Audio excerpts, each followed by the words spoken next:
ቆይ መጣው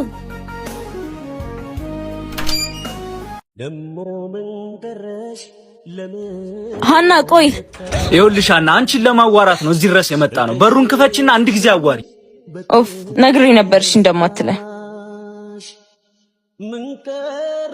እየጠበቅኩ ነው። ከ4 ዓመት በኋላ ምን ለማውራት ነው ወደዚህ የመጣው?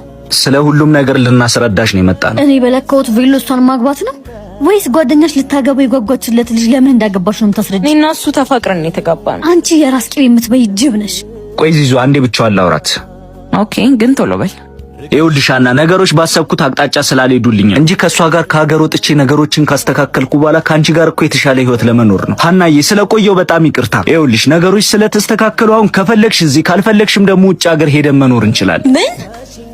አንተ ምን አይነት አረመኔ ነው የሆንከው? ሀና ከማን ጋር እያወራሽ ነው? ቆየሽ እኮ። መጣው የኔ ፍቅር ቤት ጠፍቶባቸው እየጠቆምኳቸው ነው።